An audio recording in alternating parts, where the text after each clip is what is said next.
There's a good chance you've heard the names Air Noland, Mylan Graham, and Payton Pierce. They're three players that recently committed to Ohio State. But do you know what kind of football players they are? We go in depth about all three players that recently committed to Ohio State during today's episode of Locked On Buckeyes. You are Locked On Buckeyes, your daily podcast on the Ohio State Buckeyes. Part of the Locked On Podcast Network, your team every day.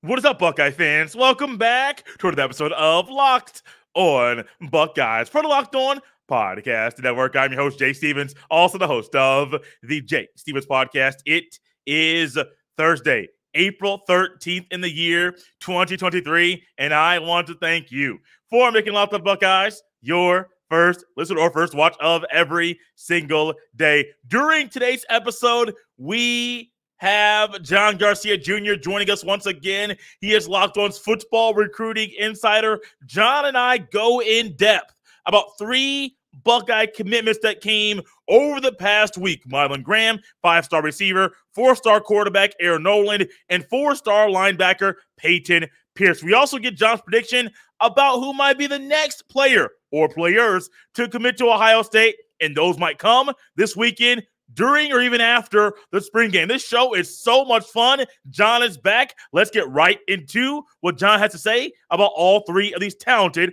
football players. And joining us now here on Locked On Buckeyes, it's Locked On's football recruiting insider. It is John Garcia Jr. John, I got a message on Twitter that the people love you, and they're excited about this week's episode with you talking about recent Buckeye commitments. They don't know who it is, but we got some good stuff coming during today's show.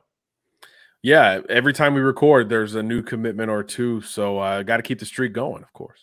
Absolutely, and they didn't know who it was when they sent that message. Of course, even when you listen to the intro, you know we're talking about Payton Pierce and Air Noland during today's show. We're going to go with the quarterback first, John. This young man over the weekend, Air Noland, committed to Ohio State, and back in, December, we were discussing the decommitment of Dylan Raiola. And a thought in my mind, I didn't really say it to you, was, would it take Ohio State almost a full cycle to get a verbal commitment from a quarterback? It took a long time for Lincoln Kienholz, for the Buckeyes, to get a verbal commitment from him. Didn't take that long at all. We're not even to the spring game in this year's cycle, and Air Noland has announced his verbal commitment to play at Ohio State. Just huge. There's really no other way to put it. This stabilizes and elongates that great Buckeye QB room that we've been talking about for years, that just continues to play at such a high standard. And I don't know, beyond Raiola, who obviously was committed, number one player, and those accolades that come with it, there's not a lot of other quarterbacks, though, Jay, that would profile as well as Noland does. Let me dig into some of it. Whether you look at his prowess as a quarterback, you're talking 60 total touchdowns, undefeated as a junior, put up the most yards in the history of the state of Georgia. So Trevor Lawrence, Deshaun Watson, you can run down all those names. It was that junior year from Noland that was as good as it got. State championship on top of it, maybe most importantly there. And then you expand and you look at, okay, what about the QB from a recruiting others standpoint? Well, this kid's in the middle of Atlanta. I mean, you talk about a big-time metro area. No disrespect to Arizona and Raiola's camp, but being in that Atlanta area, Ohio State has always been prevalent there. But to now have another QB, because Field didn't go there after high school, but obviously still well known in that area because he ended up at Ohio State.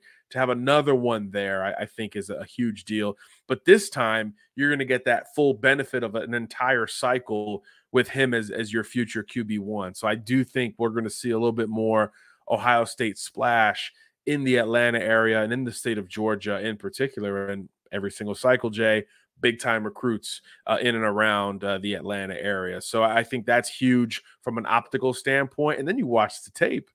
He's a lefty. It's smooth. It's polished. It's mechanical. Everything is butter with Noland. So I do think there's just a lot to like from a profile standpoint with this verbal commitment. And outside of Raiola and that number 1 ranking that comes with it, I think this is about as good as Ohio State could have countered to at the QB position. And there's a chance, ceiling-wise, that it actually ends up being a better situation, a better fit for what Ohio State wants at the position. So this was a heck of a win, as you mentioned, a quick close. Technically, he wasn't offered until the beginning of April anyway, right? He picked up that scholarship during his multi-day visit to Ohio State 2 weekends ago, I believe April 1st, and then he commits on April 8th. So the last QB you offered is your newest QB commitment. Even though Noland had expected the offer and knew it was coming, the execution of it, doing it in person, rallying for a commitment a week later, I think plays really well to the closing ability of Ryan Day, the importance, the prioritization of Corey Dennis and that entire Ohio State coaching staff. Brian Hartline, of course, deserves some shout there as well. And now you've got your class headliner from an optical standpoint. Already had 2 5-star receivers thereafter. So I think this class is well on its way up. And I think it's already top 5 across the board at this point. It's one of the best things you think about a decommitment of a quarterback, the caliber of Raiola. Not trying to bring any negative light to it, but he's an amazing talent. And I normally don't go and get all ooh and ah and excited about a talent like that. But Raiola can just sling that thing, man. He's really good. Yeah. But when you talk about how maybe the best case scenario or a scenario like this where you get a guy who was he's not the best quarterback in his class ratings wise, but even though that's the case, he's still a good fit. And I'm finding out and I'm seeing Ryan Day, Jim Knowles, Brian Hartline, they're really going after the right fit guys. And it seems like for the offense they want to run and the athleticism that Air Noland possesses, we might see some tweaking of the quarterback play as far as how they play going forward with Hartline as the offensive coordinator. And that tweak might be something that was appealing to Air Noland, for him to commit to Ohio State. So Dylan Raiola is great, really good. Don't get me wrong, but I still think the right fit for Ohio State might be Air Noland. Did you add in the left-handed quarterback that he is? Yeah. Man, a lefty in this offense, it might be scary. Yeah, it's unique, and I think what we mean by that is in the RPO game, you have a running back on one side versus the other, and most quarterbacks want that running back towards their arm, right? Because if you pull that thing out and you want to throw it, you obviously want to have the proper angles in that regard. But with a lefty, which few defenses are used to, right, it's on the other side. It's like when Tua emerged at Alabama or even with the Dolphins this year, it's just on the other side. So it presents a different angle for those defensive ends, outside linebackers to have to contend with that they're not as used to. And I like what you said there, Jay, about the fit, because Dylan Raiola is your gunslinger with the huge arm, right? He's your Quinn Ewers type of quarterback. And not to be hyperbolic here, but you need a point guard in this kind of offense. And that's what CJ Stroud did so well. And if you think of Air Noland's great qualities, he distributes the ball at a very high clip. He is on time. He is accurate. It's not the flashiest. It's not the biggest, most powerful arm that you've ever seen. But, man, that thing is on time and it's consistent. And that's really more about what this offense needs to cater towards as opposed to a bit of a boom or bust element otherwise. 2 great options, but 2 different styles. And I do agree that fit-wise right now off the top, I do think Noland is the better on-field fit for the future of Ohio State quarterbacking compared to Raiola. So this will be fascinating. I think Buckeye fans are going to track these two kind of the rest of the way. See what happens. Would love for them to match up at one point in a rivalry game, depending on where Raiola goes. That'd be fun. But yeah, I think that's something to keep an eye on here going forward. Those stylistic differences, just like going from Brock Glenn last cycle to Lincoln Kienholz, totally different skill sets in that regard. So fit is really important here. Noland can run, kind of like we said about CJ. Not his primary deal, though, just like we said about CJ Stroud. And they come in at similar size and a similar smooth, kind of easy release. It's like in basketball, that guy who's shooting threes without a whole lot of wasted motion, it's a little boring, but, man, that thing is consistent and it's productive. That's kind of where we are with Noland. The fastball isn't head turning and make you say, oh my goodness, I've never seen that. But you look at everything else and you realize at that position with his skill set, there's really a lot to like. Can touch all three levels, very good footwork, efficient mover in the pocket, comfortable outside the pocket, and has that extra layer of running ability as needed. John, you mentioned a player that committed. This is a while ago and a little earlier in the show. You mentioned a player that committed literally a few days prior to Air Noland's commitment, and it came less than 24 hours after you and I recorded our show last week in Milan Graham. How do you think Milan Graham's commitment impacted the decision-making of Air Noland?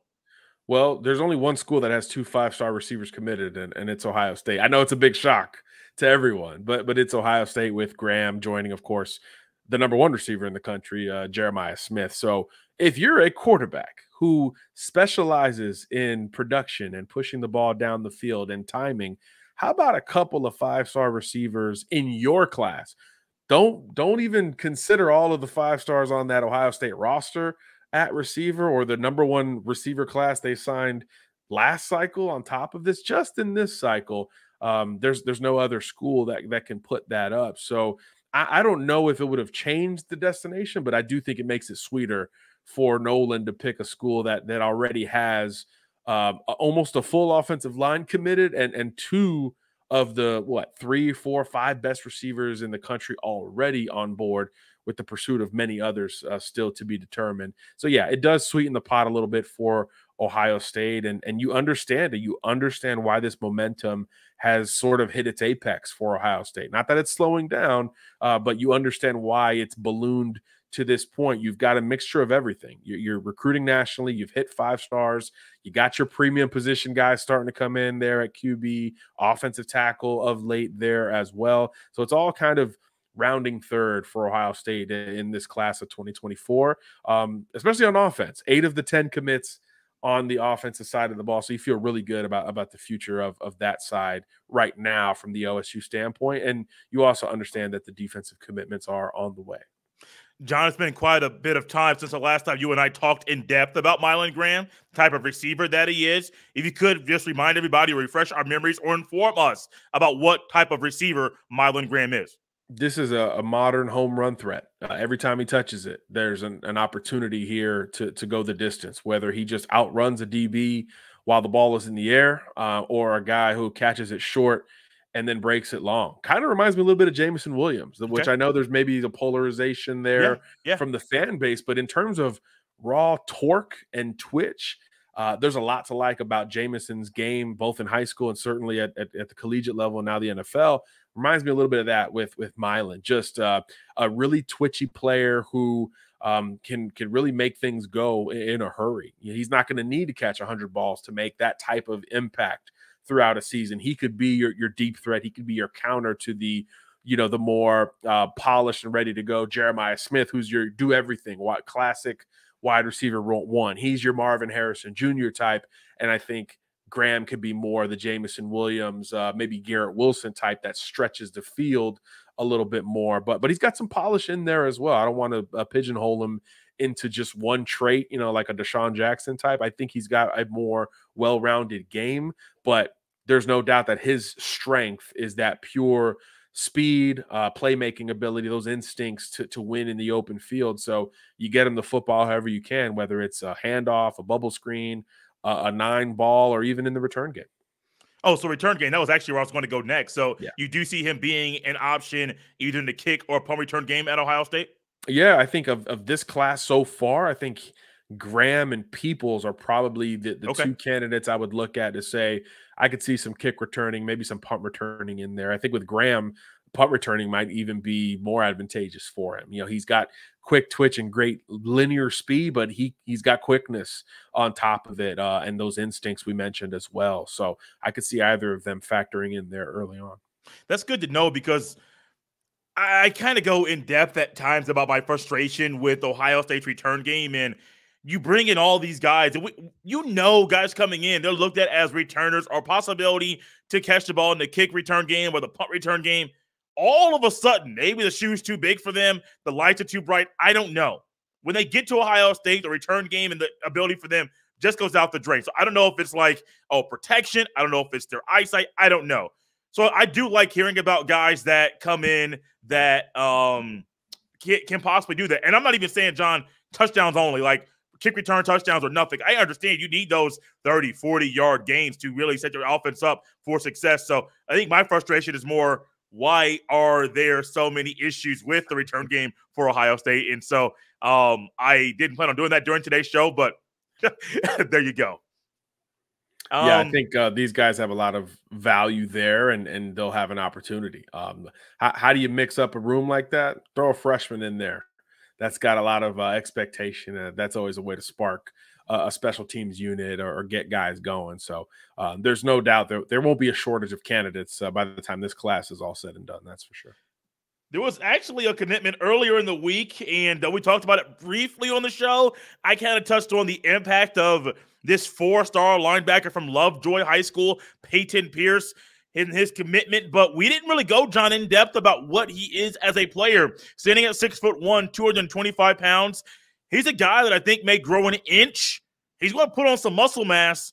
He's going to be a guy that I think could be a 2, maybe 3-year starter at Ohio State at that middle linebacker position, because he does a good job of transferring his stuff from the wrestling mat to the football field and his brain as well. I believe he has a 4.0 G. I mean, he's just a smart kid. He's a guy that I think Ohio State has been looking for at that linebacker position.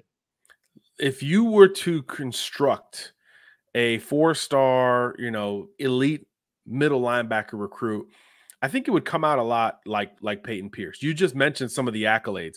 State wrestling champion, 4.0 GPA, 122 tackles as a sideline-to-sideline performer, moonlighting as an offensive player, as a wildcat quarterback or a running back on Friday nights, which is a sneaky trait for great linebacker play, are those who also played running back in high school. Yeah, I think he would have a lot of the true foundational elements of a future middle linebacker, captain of the defense type of player. So, okay, wrestling, but let's go one by one. Wrestling background, 22 state champ at 215 pounds, which means, one, he understands his body first and foremost. Yes, sir. I think we always look at wrestling and say, oh, well, he's going to be a great tackler. Well, I didn't need wrestling to tell me that, but he understands his own body. That helps you down and distance, assignment, positioning, leverage, all the elements that make important linebacker decisions, available. Payton is going to be able to check those boxes because of that understanding. Of course, in tight quarters and pound for pound strength, wrestlers are great. The hands, all of that stuff goes along with it. So block shedding, tackling, taking down, all of those things, of course, are built into his game. You look at the 4.0 GPA, the intellect, it transfers. Football IQ is off the charts here. Very good read and react skills within his game. He's a great blitzer. He times it incredibly well when he's asked to do so. And he can really run. I think that's where he knows he can be calculated there before he triggers and makes that decision towards his assignment relative to the play. So that does show up as well. And then we talked about that running back Wildcat QB experience, how much that helps. When you're fast and smart and strong and all of those things, it doesn't matter if you're not in position. So just like as a running back, you are waiting for those holes to develop, you are reading your linemen and cutting off of their rumps. That's the same thing you have to combat at the linebacker position. So that understanding from physically having done it on the other side of the ball does translate. A lot of the best young linebackers in college football were great high school ball carriers, and Pierce is in that conversation as well. So he checks a lot of boxes, as you can tell here. And I think the wrestling thing is looked at as such a strength in high school. I think it's going to be a strength in college as well, because if he doesn't wrestle, now the weight won't fluctuate as much, because obviously for wrestling it does, right? You've got to cut weight, you put it back on when it's football season, back and forth you go. That part of it theoretically won't be a part of the equation once he gets to Ohio State for good. It's most likely all about football, and he'll be able to stick to where the coaches want him to from a height and weight standpoint, and a little bit more consistently. John, I saw a graphic with this young man on it prior to his announcement being made public. I did read that he told the coaches that he was committing. a few days prior to making it public to all of us out here. Even I got to give kudos to the news media because I think a lot of them knew as well, and they did not put it out there as well. But I saw a picture of his jersey in high school. And I'm sitting here like, I'm thinking it was just like an Ohio State jersey that was photoshopped and then they took the Big Ten logo off of the night. No, it was his high school jersey that looks almost identical to the Ohio State jersey. So some say he is what he was always going to be Ohio State. I'm not going that way with it. But I do think, though, that with this young man, Ohio State needs a linebacker like this. He knows the need. He knows a lineage. He understands James Laurinaitis is there. So maybe he might say it's always been Ohio State because he wants to recultivate a lineage and a track record of elite linebacker success. And he's even said, James Laurinaitis, former, I think, 2-time, 3-time All-American, not trying to be funny. It's like legit. He was that cold in college. 2-time, 3-time All-American. He's helping me in the recruitment. And I think in his mind, it was like, oh, after that visit, he did say, John, it was always Ohio State. He even took a visit to Tennessee after that Ohio State visit. Yep. He's like, it's always Ohio State. So I got to give credit to James Laurinaitis, and he's saying it's always Ohio State. And I wonder, can he add more elite linebackers and help Ohio State have more elite linebackers in this recruiting class so when they're on the field in a few years, they're a well-oiled machine? Of course. That's why you bring in somebody like that, right? And I think if usually when you bring in a new coach and he's got some recruiting prowess, you aspire to eventually grab a Payton Pierce type. Yeah. But when you're starting from a Payton Pierce type, the expectations are going to go, they're not going to go Brian Hartline levels, but they're going to increase pretty quickly here. So I would expect with Laurinaitis having closed Pierce incredibly well, I would expect him to be able to flash a little bit more at the linebacker position. I mean, he did really well at Notre Dame previous to Ohio State. That's been one of the Irish's best positions under his watch. So there's no doubt that he's important. And Pierce, as much as he says he's all been Ohio State, he's really been all Laurinaitis for a long time because there was a lot of Notre Dame buzz in the fall for him. And then even when that change was made, Notre Dame was in it, but it just never felt the same from that standpoint. So I think Laurinaitis in particular